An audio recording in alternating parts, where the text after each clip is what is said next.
जय हिंद। आप सभी को शिक्षक दिवस की ढेर सारी शुभकामनाएं। आज के दिन हम भी अपने सारे शिक्षकों को नमन करते हैं जिन्होंने हमें पढ़ा लिखा कर इस काबिल बनाया कि आज हम यहाँ तक हैं। बहुत सारे शिक्षक हमारे बीच हैं और हमारे बहुत सारे शिक्षक और आपके भी शिक्षक जो अब इस दुनिया में नहीं, उनका स्वर्गवास हो गया। हम सबको नमन करते हैं कि किसी भी ज़िंदगी को देखिए, माँ बाप ज़िंदगी दे देते हैं, शिक्षक नहीं देंगे तो फिर वो ज़िंदगी नहीं रह जाएगी। फिर आपको वो ज़िंदगी संवारने के लिए एक शिक्षक की ज़रूरत पड़ती है। देखिए, समय और समझदारी दोनों बड़े अलग अलग चीज़ है, दोनों एक साथ नहीं होते हैं। जब समय रहता है तो समझदारी नहीं रहती है, जब समझदारी आती है तो समय निकल जाता है। शिक्षक यही काम करता है कि समय रहते आप में एक समझदारी विकसित कर देता है और आपको यह हुनर सिखाता है कि आप दुनिया को करके दिखाइए, क्योंकि दुनिया सुनना नहीं देखना पसंद करती है कि आपने क्या किया। जिंदगी में कामयाब होने के लिए याद रखिएगा, ये मायने नहीं रखता है कि आपने कितना किया, मायने ये रखता है कि आप कितना कर सकते थे। जब लंका में पुल बनाया जा रहा था पत्थरों को जोड़ कर सीता माँ को लाने के लिए, तो बंदरों के साथ साथ गिलहरियां भी वहां पत्थर भर रही थी। तो इन सब से कितना पत्थर ही उठेगा। एक बंदर आया तो उठा के फेंक दिया गिलहरी को कि भाग यहाँ से, तो इतनी पत्थर बीच में ला रही है। तो मर्यादा पुरुषोत्तम राम के पास वो जाके गिलहरी गिरी, तो गिलहरी को वो प्यार से सहलाए थे ना, तो ऐसा कहा जाता है कि इस पे जो निशान है गिलहरी के पीठ पे, वो राम जी का है। राम जी ने उस बंदर को बुलाया और कहा कि देखो, तुम इतना विशाल पत्थर उठा रहे हो तो तुम्हारा शरीर भी विशाल है। ये गिलहरी इतना बड़ा पत्थर उठा रही है जितना इसकी क्षमता है। तो आप अगर कामयाब होना चाहते हैं तो आप ये मत सोचिए कि आप हमने आज 8 घंटे पढ़ लिए या 8 घंटा मेहनत किए। आप ये सोचिए कि आप कितना कर सकते थे। और देखिए, जो सपने देखते हैं उनके लिए तो पूरी रात छोटी पड़ जाती है और सपने पूरे करने वाले के लिए पूरा दिन छोटा पड़ जाता है। अगर आपके अंदर जिम्मेदारी है ना, तो आप यकीन मानिए आप चैन से सो नहीं पाएंगे। जिम्मेदारी ऐसी चीज होती है जो रातों की नींद छीन लेती है। रात में जगने वाला हर लड़का आशिक नहीं होता। पैसा और समय में तालमेल बिठाना बहुत जरूरी होता है। पैसा कहता है कि तू कुछ करेगा तो हम आएंगे, जबकि लोग गलती करते हैं। लोग कहते हैं कि पैसा आएगा तब हम कुछ करेंगे। ऐसा नहीं है। पैसा कहता है कि तू मुझे आज बचा ले, मैं कल तुझे बचा लूंगा। पैसा बेशक भगवान नहीं है और ना ये आपके साथ ऊपर तक जाएगा, लेकिन पैसा जब तक आपके साथ है ना, तब तक आपको नीचे गिरने नहीं देगा। देखिए, पैसा जीवन में बहुत कुछ है, बहुत कुछ, लेकिन पैसा सब कुछ नहीं है। इंसानियत मायने रखने चाहिए। समय के साथ आप कभी खिलवाड़ मत कीजिएगा। दुख की बात यह है कि समय बहुत कम है, लेकिन सुख की बात यह है कि अभी भी समय है। लेकिन समय के पास इतना समय नहीं है कि आपको दोबारा समय देगा। वक्त नहीं लगाइए आपको यह निर्धारित करने में कि क्या करना है, वरना वक्त निर्धारित कर देगा आपका क्या करना है। हम सब की सबसे पहली जो शिक्षक होती है वो माँ होती है, इसलिए माँ का शिक्षित रहना बहुत जरूरी है। अगर कोई शिक्षित माँ है तो वो कभी भी अपने बच्चे को शिक्षा से दूर नहीं करेगी। मेरा ये हरगिज कहना नहीं है कि जिसकी माँ अशिक्षित है उसका बेटा पढ़ा लिखा नहीं होगा। मेरी माँ आज भी अनपढ़ है, आज भी उससे 1 रोटी मांगते हैं ना तो वो 2 रोटी दे देती है। दुनिया की सबसे अच्छा अलार्म जो होता है वो माँ होती है। आप कहिएगा सुबह 7 बजे उठाने के लिए, वो आपको 6 बजे ही उठा देगी और कहेगी बेटा 8 बज गया। आपको इस दुनिया में आपको सबसे बेहतरीन ढंग से जानती है कोई तो आपकी माँ। वो और दुनिया से आपको 9 महीने पहले से जान रही होती है। कहा जाता है कि मेरे नसीब में एक भी गम न होता अगर मेरी तकदीर लिखने का हक मेरी माँ को मिला होता है। माँ बचपन से पाल के बड़ी होती है। आइए यही ना है छोटका, बड़ा होके क्या बोलेगा, माई वाइफ माई लाइफ। गजब बबुआ गजब। इतना उम्र पे छोड़ दी रहती माई ने तो कुत्ता नोच के खा गया रहता। बड़ा होके कहेगा my wife my life.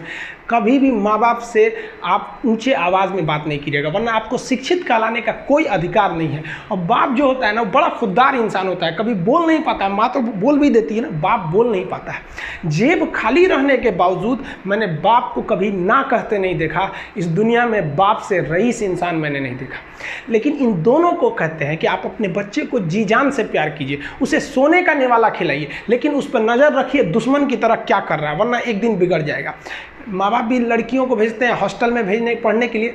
Hostel जाती है बबनी पढ़ने के लिए, हाथ में घड़ी नहीं, और उधर से जब आती है छुट्टी पे तो 3000 का सोनाटा का घड़ी पहन के मम्मी पूछती बबनी घड़ी कहाँ से, तो मेरी सहेली गिफ्ट दी है बर्थडे पे। आपको पता चल रहा है वो सहेली गिफ्ट दे रही है। इतना सहेली का गिफ्ट आ रहा है वहाँ पे। आप नज़र रखिएगा, वरना एक दिन आप ही पछताएंगे। पिता को भी हम ये कहना चाहते हैं कि आपके दिए पैसे से ही आपका लड़का बिगड़ता है। अगर उसे ज़रूरत 8000 की है, आप उसे 15000 देंगे तो जेन्युइन है, एक दिन वो आपका नाम खराब करेगा। पैसा ही इंसान को ज़्यादा बिगाड़ता है। उसको लिमिटेड दीजिए जितनी उसकी ज़रूरत है, उससे एक्सेस दे दीजिएगा तो वो फिर बिगड़ेगा। और माँ अगर बेटियों पे ज़्यादा नज़र नहीं रखेगी तो फिर वो भी बिगड़ेगा। नज़र रखिए जब तक वो कामयाब नहीं हो जाता। जब कामयाब हो जाएंगे तो उनके अंदर खुद समझ में आ जाएगी कि क्या मेरे लिए सही है और क्या गलत है। भौतिकवादी इस समाज में भाई भाई में तकरार बढ़ते जा रहा है, ये सबसे गलत है। रावण जैसा शक्तिशाली व्यक्ति हार गया क्योंकि उसके पास उसका भाई नहीं था, और राम जी ने रावण जैसे विशाल लंका के स्वामी को ध्वस्त कर दिया क्योंकि राम जी के पास उनके भाई लक्ष्मण का साथ था। इसलिए आप भाई भाई एक होकर रखिए। बड़े भाई का कुछ कर्तव्य होता है, आपको सबसे ज़्यादा त्याग करना पड़ेगा। बड़े भाई का कहीं पे भी घर में कहीं पे भी पैसे लगेंगे तो ज़्यादा लगेंगे, मेहनत ज़्यादा लगेगा, सब कुछ आपको ज़्यादा करना पड़ेगा। ये दुनिया का दस्तूर है। और छोटा भाई है, उसे कभी भी बड़ों का सुनना ही पड़ेगा और आपको सुनना चाहिए। आपको भी एक बातचीत में एक लिमिट रहना चाहिए। बड़े को भी ये लिमिट रखना चाहिए कि हमें अपने छोटे भाई बहन को कितने लेवल तक डांटना है, लेवल से ज़्यादा नहीं डांटना चाहिए। और छोटे भाइयों और छोटे बहनों को भी याद रखना चाहिए कि हम अपनी ज़ुबान का इतना गलत इस्तेमाल ना करें कि बड़े भाई या माँ बाप को बुरा लगे। वो भले आपको कितना डांटे, लेकिन आप अपने आप के लिए एक लेवल बना के रखिए कि ये इतना लेवल के आगे नहीं जाएंगे हम। कुछ लोग बड़े भाई माँ बाप का जवाब दे देते, कहते ये करो, कहते नहीं करेंगे, क्या करेंगे। हद है भाई साहब, कोई कुछ नहीं करने वाला इस दुनिया में। मर भी जाओगे तो कौन पूछता है। एक तारा टूट जाने से आसमान सूना नहीं होता, लेकिन संस्कार विहीन व्यक्ति जानवर की तरह होता है। हम बहनों को भी कहना चाहेंगे, आप लोग के अंदर शिक्षा बहुत ज़रूरी है। आप कम खाइए लेकिन माँ बाप से कहिए कि हम पढ़ेंगे पढ़ेंगे पढ़ेंगे। शिक्षा बहुत ज़रूरी है, शिक्षा बिना हर चीज़ अधूरा है। और आप जितनी भी लड़कियां हैं उन सबसे कहते हैं अपने अंदर थोड़ा बहुत कुछ सुधार लाइए। अपने आप को कभी दूसरे से कंपैरिजन मत कीजिए कि उसके पास क्या है हमारे पास क्या है। और एक चीज़ लड़कियों में जो सबसे ख़राब चीज़ होता है, आप कोई लड़की गुस्सा है या नहीं है ये चेक करना है तो आप उससे बस एक गिलास पानी मांग लीजिए। उसके पानी देने के स्टाइल से पता चल जाएगा कि गुस्सा है कि नहीं। पानी रख के यहाँ पे, अरे क्या मतलब बनता है। आप गुस्सा है, ठीक है, सब में होते हैं। जहाँ ज़्यादा रिश्ते रहते हैं वहीं इंसान गुस्सा होता है, लेकिन इसका मतलब ये क्या कि 2 दिन आपको मनोबल लगेगा।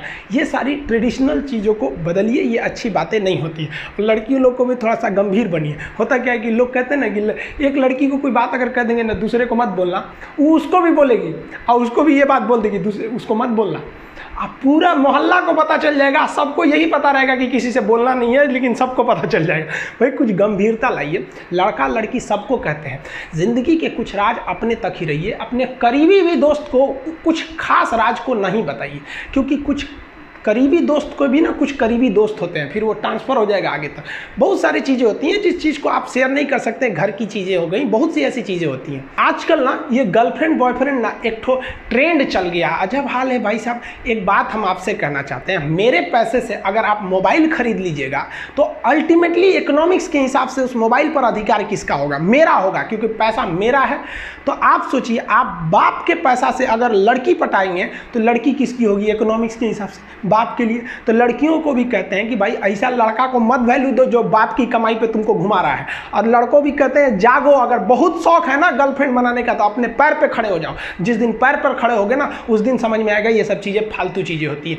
कई लड़के बेचारे का दिल टूट जाता है, उनका शरीर एम्बुलेंस की तरह हो गया है, घायल दिल लेके घूम रहे हैं। अरे फालतू ये सब चीज़ें। जीवन में किसी के लिए आंसू मत बहाइएगा, वो आपके आंसुओं के काबिल नहीं होगा। और जो आपके आंसुओं के काबिल होगा वो कभी आपको रोने नहीं देगा। दिल टूट गया, गोली मारो यार, प्यार 24 कैरेट का था आपका, उसी की औकात नहीं थी जो खरीद सके। और हस्बैंड वाइफ में भाई साहब, हमारे जितने दोस्तों की शादी हुई है ना सब परेशान रहते हैं हस्बैंड वाइफ में। इन दोनों में केवल एक खराबी है, दोनों अपने आप को सुप्रीम कोर्ट समझता है। हमारे भाई साहब आप मिलजुल के रहिए। अभी क्या है कि आप जितने भी स्टूडेंट हैं आप सबका जॉब लगेगा, अपने से सब शादी ब्याह सबकी होगी, भाई आपका परिवार खुश रहे। लेकिन आप देखिए शादीशुदा इंसान हमेशा परेशान रहता है, ये दोनों हमेशा झगड़ते रहते हैं। समस्या क्या है? वाइफ चाहती है हस्बैंड को समझाएं अपनी बात, और हस्बैंड चाहता है कि हम अपनी बात वाइफ को समझाएं। भाई आप दोनों से कहना चाहते हैं, आप कोशिश करिए ये क्या कहना चाहते हैं इनकी बातों को आप समझ जाइए, और आपसे कहते हैं आप अपनी बात मत थोपिए, इसकी बातों को समझिए। होता क्या है, लड़कियों को लगता है कि इनका हस्बैंड बाहर करता क्या है, ऐसे पैसा बरसता है पेड़ पे से हिला के लेके चला। ऐसा नहीं है भाई, बाहर निकलिए फिर समझ में आता है ये कि वो बाहर जो आपके पिताजी या फिर आपके हस्बैंड या जो भी कमा के लाता है उसको कितना मेहनत होता है। और आदमी लोग को क्या लगता है घर में तो कोई काम ही नहीं है, उठो नाश्ता बनाओ। अरे भाई साहब, झाड़ू लगाने से सही नाश्ता बन तो जरूर जाता है, फिर उससे पहले कितनी तैयारियां करनी रहती है, कहाँ कौन सा सामान है, एक दिन बना के देखिएगा फिर समझ में आ जाएगा, फिर सब लोग खा लिए फिर उसको साफ करो। सबका अपने अपने चीज़ जगह काम होता है। कोई दुनिया की हर चीज़ आपस में इंटरकनेक्टेड है, कोई ज़्यादा कोई छोटा नहीं होता है। लेकिन आजकल लोगों की मेंटेलिटी क्या हो गई, दीवार की हर एक ईंट ये सोच ली है कि पूरी बिल्डिंग को हम ही रोके हुए हैं। अब बताइए कोई एक ईंट रोका है, पूरी दीवार को, पूरे सब चीज़ ने मिल के इस घर को रोक के रखा है। उसी तरह आपकी फैमिली में सबकी ज़रूरत होती है, आप सबकी भावनाओं को समझिए। अपनी ज़िंदगी में हमने भी बहुत कुछ सीखा है। लोग कहते हैं कि दुनिया गोल है, भाई दुनिया गोल नहीं है, दुनिया मतलबी है। ये प्यार से नहीं चलती है, मतलब से चलती है। दुनिया में कोई भी रिलेशन बनाने के लिए, कोई रिश्ता जो है ना, उसके लिए 3 चीज़ का होना ज़रूरी है। एक डर, ज़रूरत और इंसानियत। ये 3 चीज़ ही किसी न किसी रिश्ते को रोक के रखता है। एक टीचर स्टूडेंट में रिलेशन होता है, उसको डर है कि टीचर के पास पढ़ेंगे ना जल्दी रिजल्ट होगा, अपने से पढ़ेंगे थोड़ा लेट हो सकता है। ज़रूरत भी है उसे कामयाब होने के लिए, और इंसानियत तो बहुत है भाई। टीचर और स्टूडेंट का रिश्ता जो हमेशा जो बना रहता है वो तो इंसानियत के लिए बना रहता है। वरना अगर आपकी नौकरी हो गई तो आपका डर खत्म, ज़रूरत खत्म, तो आगे रिश्ता कौन रोक के रखता है? इंसानियत। तो दुनिया में किसी रिलेशन को बनाने के लिए 3 चीज़ का होना ज़रूरी है। इंसानियत जिसमें सबसे बड़ी चीज़ होती है। और इस दुनिया में ना, इस दुनिया में बहुत सी भाषाएं बोली जाती है। इन सारी भाषाओं में सबसे मीठी भाषा होती है मतलब की भाषा। अगर आपसे कोई बहुत मीठा बोलने लगा ना, समझिए कि कहीं ना कहीं मतलब छुपा है। मतलब की भाषा बहुत होगी यहाँ पे। लेकिन ये ज़ुबान जो है ना आजकल बहुत खतरनाक हो गया। कभी कभी देखते होंगे कुछ लोग आपके गलत बात का भी जवाब नहीं दे पाते हैं। तो जवाब देने भाई साहब सबको आता है, बीच में माँ बाप का संस्कार चला आता है। और संस्कार बहुत चीज़ होती है। संस्कार यदि आपके अंदर है तो सब कुछ हारने के बाद भी आप जीत सकते हैं। और अगर संस्कार की जगह अहंकार आ गया ना, तो जीता हुआ भी चीज़ों को हार सकते हैं।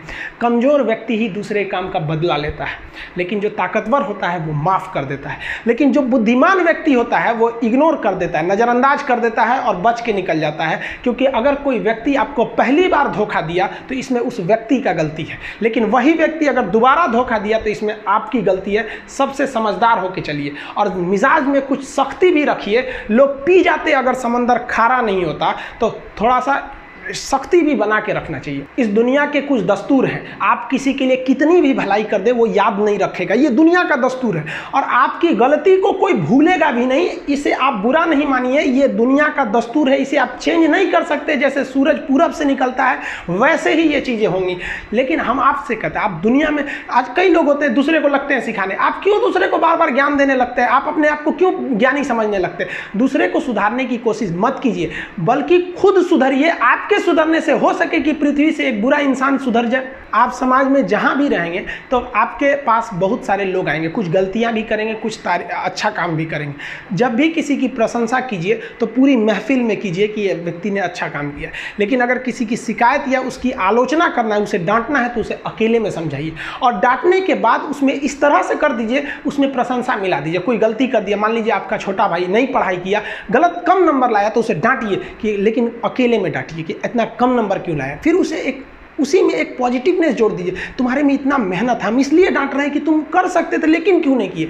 मतलब आप केवल इसे निगेटिव मत बोलते रहिए। और किसी भी रिश्ते को अगर बिगाड़ना है ना, चाहे कितना भी गहरा रिश्ता क्यों ना हो, उसकी कमियों को डेली कोंचते रहिए। तुम ये किया, तुम ये किया, तुम ये किया। यार दुनिया का कोई रिश्ता चौपट हो जाएगा। गलतियाँ सबसे हो जाती हैं, लेकिन दोबारा गलती नहीं होना चाहिए। जब भी किसी की आलोचना करिए तो उसमें एक छोटी सी प्रशंसा जोड़कर ही उस आलोचना को खत्म कीजिए कि शुरुआत तो डांटने से किए थे, बाद में उसका हौसला बढ़ा के हंसी मजाक में उसे निकाल दीजिए। बीच बीच में उसे फिर एहसास दिलाइए, लेकिन बार बार कमियों को नहीं गिनाना चाहिए। महाभारत देखिएगा, महाभारत में जो कृष्ण भगवान थे वो कौरवों के बीच गए संदेशा लेके, आखिरी संदेशा। वहां पे भी उनकी भाषा देखिएगा। आप महाभारत अगर सीरीज देखिए तो भाषा देखिएगा। दुश्मन से भी इस तरह से बात कर रहे थे जैसे लगता था गुरु जी से बात कर रहे हैं। ये भाषा की मर्यादा। लेकिन आज ये वही श्याम की धरती है, ये वही पुरुषोत्तम राम की धरती है जहां लोग तहजीब भूल गए कि यार बात करना कैसा चाहिए। ये वही पुरुषोत्तम राम थे जिनके अपने भाई लक्ष्मण जी को जब शिक्षा लेनी थी ना,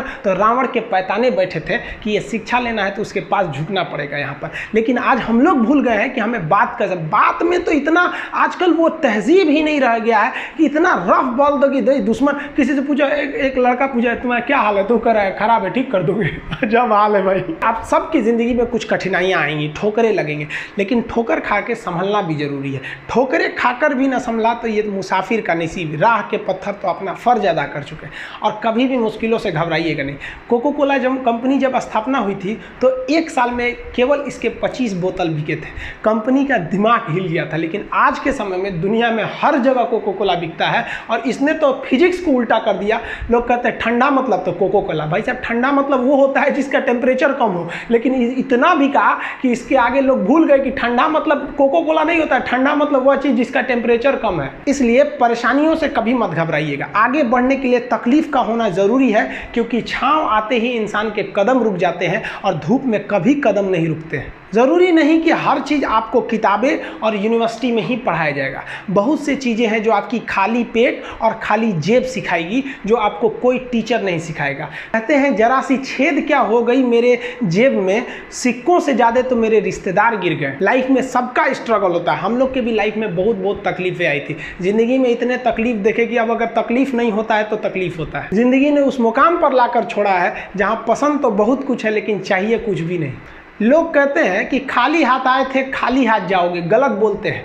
लोग भले खाली हाथ आते हैं लेकिन जब जाते हैं तो अपने साथ कुछ संस्कार, कुछ यादें छोड़ जाते हैं। एपीजे अब्दुल कलाम खाली हाथ तो आए थे, क्या खाली हाथ गए? हमारे जितने देश के लोग हैं उन देशवासियों के लिए एक प्रेरणा के स्रोत बन गए हैं। लेकिन अगर आप खाली हाथ आते हैं और खाली हाथ चले जाते हैं तो आपका पुरुष योनि में जन्म लेने का कोई अर्थ ही नहीं बना। अपनी मंजिल को भुलाकर जिया तो क्या जिया, है दम तुझ में तो उसे पाकर दिखा। लिख दे खून से अपनी कामयाबी की कहानी और बोल उस किस्मत को कि है दम तो मिटा के दिखा।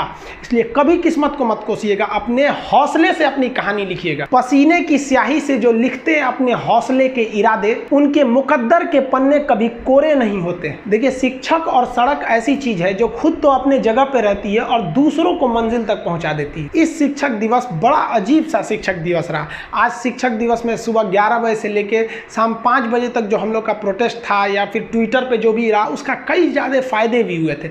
लेकिन ये जब कब तक चलेगा? ये संस्थाएं अपने से क्यों नहीं सुधरेगी? आखिर इस देश के साथ ऐसा क्यों हो रहा है कि जब हम शिक्षकों को, हर एक शिक्षक, कोई ऐसा शिक्षक नहीं है जो नहीं आया हो, लगभग हर एक शिक्षक, हर एक स्टूडेंट इस प्रोटेस्ट में भाग लिए। ये डिजिटल जो प्रोटेस्ट था ये भी सफल रहा। इसके बदौलत हुआ, एसएससी ने कहा कि हम अपना रिजल्ट शो करेंगे, रेलवे ने, एनटीपीसी ने कहा कि हम भी अब एग्जाम लेंगे लास्ट में, इस साल के लास्ट तक में हुआ। लेकिन ये अब तक कहाँ सोए थे? अगर युवा इस देश का नहीं जागा रहता तब तो आप सोए रहते। युवाओं, आप जागो, जितने स्टूडेंट हैं आप जागो। आपको हम बताए भी थे, हमेशा बोलते हैं अधिकार कभी मांगने से नहीं मिला, इसे छीनना पड़ेगा। और धन्यवाद देते हैं हम लोग ये जो व्हाट्सएप, फेसबुक, ट्विटर, ये सब जो आए, ताकि सरकार जो थी यहाँ तक बात अब इजीली पहुँच जाती है। नहीं तो वही हो जाता, मध्य प्रदेश में बेचारे भोपाल में लड़कों पर लाठी चार्ज कर दिया गया, यहाँ पर पुलिस वाले लाठी चार्ज कर दिए। याद रखना, लाठी चार्ज करने वाले पुलिस वालों, एक दिन आएगा जब आपके बच्चे भी ना ऐसे ही सड़क पर लाठी खाएंगे नौकरी के लिए। फिर आपको याद आएगी कि जब युवाओं ने अपना अधिकार मांगने आया था तो आपने किस तरह उन पर लाठियां बरसाई थी। आप देखेंगे स्टूडेंट्स के साथ एकदम खिलवाड़ मचा के रख दिया गया। स्पेशली 2016-17 के बाद देखेंगे तो हर एक संस्था चौपट हो गई। एसएससी जो थी 2016 तक तो बहुत बेहतरीन काम की, 17 तक भी बहुत बेहतरीन काम की, उसके बाद तो चौपट हो गया यहाँ पर। चाहे वो रेलवे हो, IBPS हो, कोई संस्था हो। यूपी में देख लीजिएगा तो PCS का देख लीजिए, सबऑर्डिनेट का देख लीजिए, लेखापाल देखिए, पुलिस डिपार्टमेंट, दरोगा की वाली, सब चौपट है।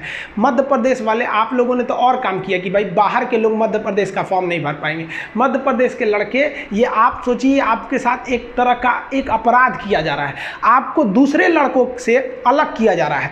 इस समय भोपाल में जब लाठीचार्ज हुई स्टूडेंट के ऊपर, पूरे हिंदुस्तान के टीचर और स्टूडेंट आपके साथ खड़े थे। लेकिन आपकी गवर्नमेंट क्या चाहती है कि एक ऐसा नियम बनाए कि बाहर का लड़का मध्य प्रदेश में आके फॉर्म नहीं भरेगा, कि जब हम इन्हें पीटेंगे, कूचेंगे, नौकरी नहीं देंगे तो बाहर का कोई भी व्यक्ति आपके साथ आवाज़ नहीं उठाएगा। ये आपको एकदम बेहतरीन ढंग से फंसाया जा रहा है। आप कोई भी गवर्नमेंट उठाइए, किसी भी पार्टी की गवर्नमेंट उठाइए, आप राजस्थान, मध्य प्रदेश, यूपी, बिहार, झारखंड, पश्चिम बंगाल, इतने दूर में आपको कई पार्टियां मिल जाएंगी। केंद्र में भी देख लीजिए, कहीं भी किसी को स्टूडेंट से कोई मतलब नहीं रहता है।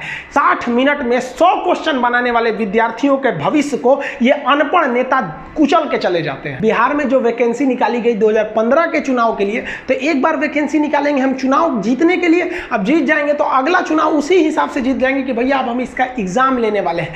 बहुत से लोगों को तो पता है, कई एक लड़का कह रहा था कि सर आपका हम वीडियो देखे तब पता चला कि अभी रेलवे का एग्जाम नहीं हुआ है, हमको लगा कि हो गया है। सोचिए ये हाल हो गया कि उसको लगा कि उस गलती से उसका छूट गया, रेलवे तो अब तक एग्जाम ले ही ली होगी, अब जागी है नींद से। स्टूडेंट्स को कहते हैं आप ये जो लड़ाई चालू कर दिए हैं इससे आप पीछे मत हटिएगा। लोग आपको कुछ भी कहेंगे आप टस से मत होइएगा, आप सीधा कहिए हमें पढ़े हैं तो हमें जॉब चाहिए। अगर हमको किराने की दुकान खोलनी रहती या हमें अपने पैर पर खड़ा रहना पड़ता तो खामखा में ना लड़का BSc MSc या PhD करके घूम रहा है। किराना की दुकान खोलने के लिए तो नॉर्मल वो इंटर मैट्रिक करके बैठ जाता, वहाँ दुकान अच्छा चला लेता। बहुत से तो ऐसे अनपढ़ लोग हैं जो कभी कॉलेज नहीं गए लेकिन उनकी किराने की दुकान फर्स्ट क्लास चलती है। तो ये बात पहले ना बोलना चाहिए था।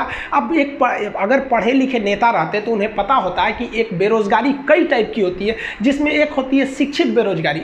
जब किसी शिक्षित व्यक्ति को उसके लेवल का जॉब नहीं दीजिएगा तो वो अच्छे से काम नहीं कर पाता है। अब हम लोग हैं ग्रेजुएट लड़कों को पढ़ाने के लिए, हमको दे दीजिए क्लास 7 के लड़का को पढ़ाने के लिए, मन लगेगा कभी? अपने आप में ही अजीब लगेगा कि भैया हमको उठा के यहाँ ले आकर पढ़ाने को दे दिया।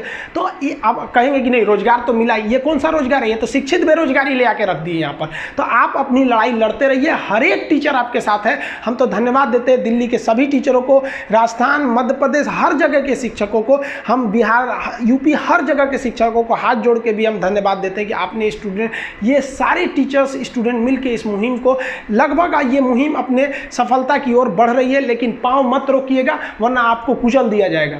एक टीचर का हमारे पास फोन आया, बड़ा खुशी हुआ। वो कहे कि सर हम यूट्यूब पर नहीं पढ़ाते थे, हम आज ही यूट्यूब चैनल बनाए हैं केवल इसलिए कि अपना प्रोटेस्ट दिखा सके कि हम स्टूडेंट के साथ हैं। सोचिए इतने ऐसे टीचर भी आपके साथ हैं, और कुछ तो मिलियन वाले सब्सक्राइबर वाले टीचर हैं जिन्होंने आप तक कुछ नहीं बोला है। तो खैर कोई बात नहीं, ये जब एग्जाम आएगी ना तो ये टीचर आएंगे आपके पास कहने कि इनका बैच परचेज करिए, इन्हें सब्सक्राइब कीजिए। फिर आप मत भूलिएगा कि कौन आपके साथ खड़ा था, कौन आपके साथ छोड़ कर गया था। 5 सितंबर को ऐप लॉन्च करना था, इसलिए ऐप को रोक लिया गया। आज कई लड़कों ने ऐप को इनरोल भी कर लिए हैं, उनका डाटा है हमारे पास, आप टेंशन नहीं लेंगे। एक्चुअली अच्छा नहीं लगा कि आज सारे टीचर स्टूडेंट प्रोटेस्ट कर रहे हैं। भोपाल में स्टूडेंट के ऊपर लाठीचार्ज किया जा रहा है और आज किसी ऐप का इनॉग्रेशन किया जाए तो ये अच्छा नहीं था, इसलिए उसको रोक लिया गया। जिन लड़कों का इनरोलमेंट हो गया उन्हें नहीं दिख रहा होगा ऐप पर कि सर ने मतलब ये सब्जेक्ट वगैरह नहीं दिख रहे होंगे, आप टेंशन नहीं लीजिएगा। वो इसलिए रोक दिए कि आज का दिन, भले शिक्षक दिवस हर साल अच्छे से मनाते थे, इस बार का जो शिक्षक दिवस रहा